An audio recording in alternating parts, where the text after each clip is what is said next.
Downing Street has dismissed suggestions by the UKIP leader Nigel Farage that he could play a role in improving relations with Donald Trump. Mrs May's spokeswoman said the relationship was working well.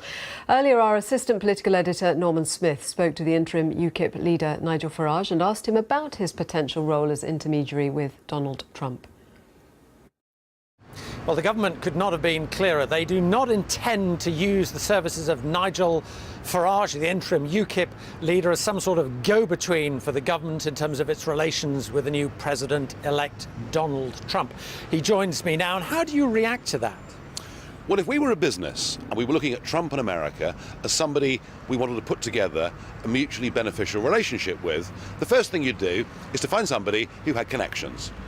And yet, the world we live in, and the way politics is run in this country, basically there's almost nobody that's ever worked in business or understands really how the world works. You know, Trump is a businessman. He will have learned over a 50-year career probably not to trust very many people. But if he does trust somebody, that's an asset. I can't do anything about this. All I've said is informally, in any way, I would like to help. I really believe that the relationship between the US and the UK is important. I think our potential here for a trade deal is very high. I think doing that is good for jobs in this country, but also strengthens our negotiating hand in Brussels. And I think if that's the way they wish to play it, to be absolutely honest with you, I don't think it's very grown up.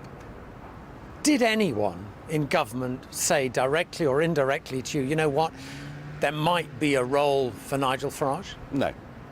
So this was your idea? Well, look, I went to New York to meet Trump's team, some of whom I've known for many years, to say congratulations, well done. I didn't really expect to get a chance to meet the president-elect because he is, after all, rather busy, but I did, and that's led to this sea of speculation. I just repeat, if I can be of any use, any help in the national interest, I would do so. And where we are now, there are suggestions that if Mr. Trump wants to run ideas past the British government, get a sense of where Britain is, he's more likely to contact you. Is that right? I don't really buy into that, I have to say. No, I mean, look, you know, clearly, once he is the president, then there have to be formal lines of contact. That, of course, doesn't include me. I just think in the building of this relationship, I could be helpful. And don't forget, there are lots of people in this government, both in the cabinet and senior civil servants, who said some pretty rude things about Mr. Trump and his campaign. And has he forgiven and forgotten, or how does he view those politicians, those remarks? He was very gracious. You know, when I met him, he was very gracious. He talked about the telephone call he'd had with the Prime Minister. I think a lot of him just wants to move on. But remember, it's not just the President that does this. There is a team around him as well. There are, I think, some fences that could do with mending.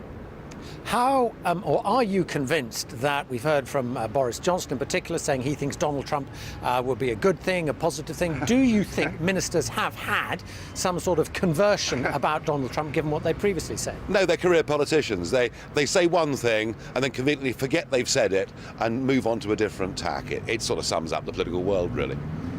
Let me just ask you one other thing which is in the news today, is this Brexit memo, which the Times has obtained, suggesting there is no Brexit plan. What do you make of that? Well, there was no Brexit plan because I think the previous government thought that Brexit had no chance of winning, therefore there was no reason to put Plan B into place. So, yeah, in many ways, Theresa May's government is starting with a blank sheet of paper. I would just say this, there are two ways you can look at it.